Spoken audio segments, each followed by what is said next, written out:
Hey guys, Jeremiah Hales and Jeff Douglas with Empower Physical Therapy. Today we are talking about early extension in the golf swing as one of the biggest problems that we see that spans all golfers, from juniors to club golfers, casual golfers, and even our high performance and professional golfers struggle with this.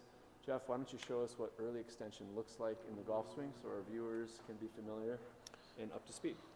So, early extension is on the downswing. You'll see if you drew a line or if you had a wall against your butt, when you're coming down, you're extending the hip, the knee, and you're falling forward. So there'd be a gap between the wall or that line. If I were to put a stick right on Jeff's backside here, and you do it, that is early extension. So you can see the space between his glute and the club. Okay, so now show us the right way. Back, and that left butt cheek actually sits into the line, and our really good golfers will actually get their hip a little bit past the line. So that's going to show us good hip rotation, good stability in the left side, good thoracic side bend and rotation. Now that leads us to the causes of early extension and why people suffer from this problem. It's obviously a lack of either all three of those things. Lead leg hip weakness, okay, lateral glute weakness on the lead leg. It could be an issue with thoracic spine, your T-spine we like to call it. Your thoracic spine's in the middle of your spine. So you've got lumbar spine down low, cervical spine up high. In the middle is your thoracic spine. It has two jobs in the golf swing. It rotates and it side bends. And if you're unable to rotate or side bend or have a problem with both, it's really hard for your hip to rotate and create separation, and you'll get more vertical. And then the third reason is pelvic tilt. So if you're struggling at controlling your pelvic angle, it's called pelvic tilt, you're gonna have a hard time creating space. And Jeff, why don't you show, let's start at pelvic tilt and why that matters. So, pelvic tilt is talking about your pelvis, and you should be able to do what's called a posterior pelvic tilt, where we're kind of tucking it underneath. You took your tail and tucked it under. That's a posterior tilt. And then an anterior pelvic tilt is when we arch the back, and you'll see a big arch here. All right, so when I get into the backswing, there should be some extension happening in our backswing. You'll see that kind of a little bit come up. You get a little extension here, but we need to be able to control that pelvis when we back into it and come to the downswing, where we start getting into that posterior pelvic tilt. Because if I come down and I posterior pelvic tilt, that gives me space.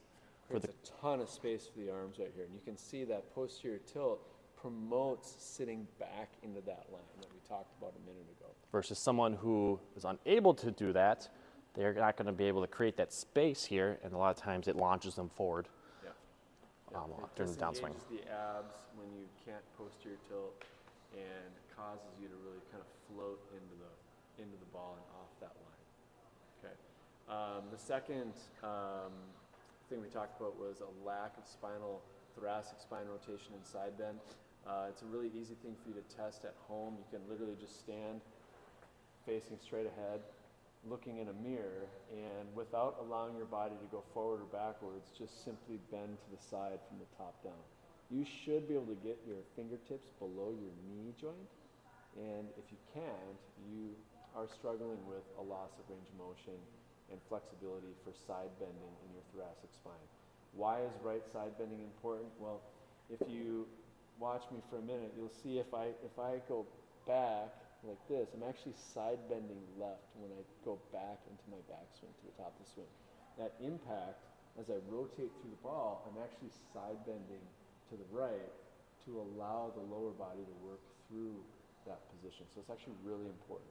And obviously with thoracic spine rotation, that's kind of an easy one to visualize. If you're having a hard time creating rotation in your T-spine, you're really not going to be able to turn very far. So this is another one you can test at home. Stand in front of the mirror, turn to the right. I like my players to be able to get at least 45 degrees. I love 50 to 60 degrees. That tells me they've got just a ton of motion to use, and they're not going to run into the end of their range of motion at any time during the swing. They can really use that to their advantage. And then the last one was lateral glute strength.